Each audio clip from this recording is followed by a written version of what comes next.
добрый день! Добро пожаловать ко мне на кухню. Сегодня я готовлю томатный соус. И для этого мне понадобится, собственно говоря, сами помидоры. Спелые, помыла, нарезала. Перец двух видов, болгарский и острый. А также чеснок, крупная соль и перец черный, сахар, кинза, лук, без запаха масла и 8% уксус. Вначале нужно измельчить лук. Режем его на полукольца, можно порезать просто ножом, можно овощерезки, как вам удобно. И не надо очень мельчить. Далее овощи нужно в чем-то измельчить. Я буду это делать в кухонном процессоре. А также можно использовать мясорубку, ее самую мелкую решетку.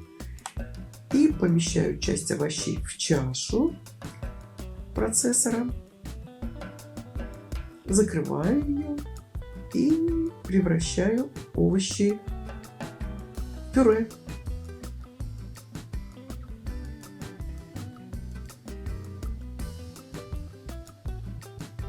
Вот так.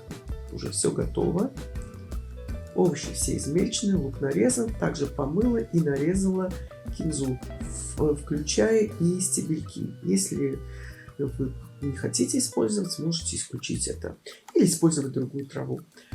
Масло налила в казанчик толстостенный.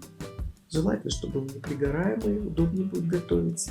И немножко разогреваю масло и добавляю лук.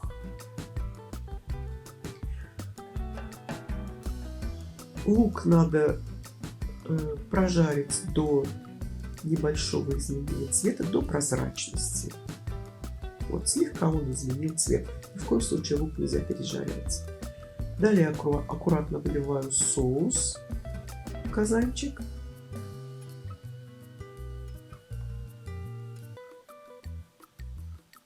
Промешиваю. И теперь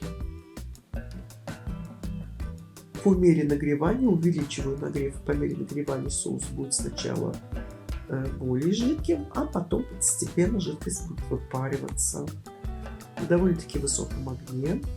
Периодически помешиваю, готовлю.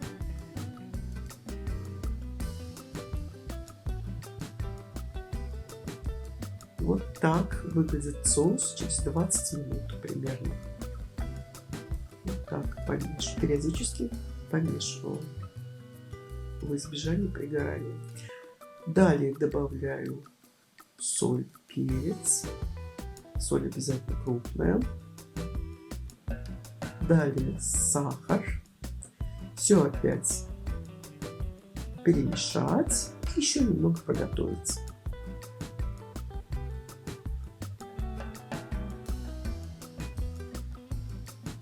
Все пропорции, ингредиенты будут прописаны внизу под видео.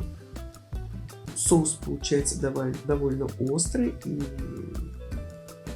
вы можете изменять эти пропорции, сокращать острый перец. Теперь добавляю кинзу,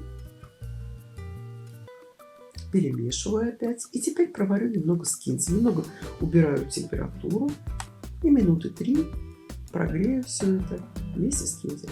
За то время, пока я готовлю соус, я помыла банки, налила немного в них воду и простерилизовала 3 минуты при максимальной мощности микроволновки.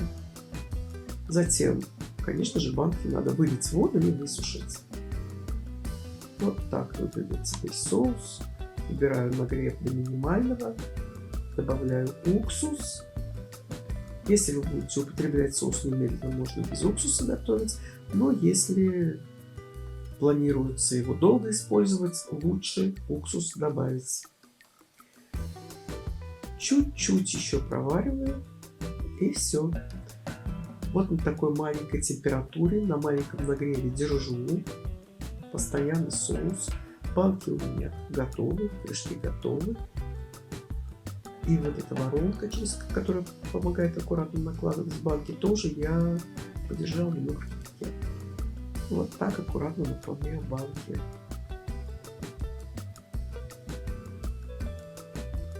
Получается небольшое количество. Банка у меня 450 миллилитров.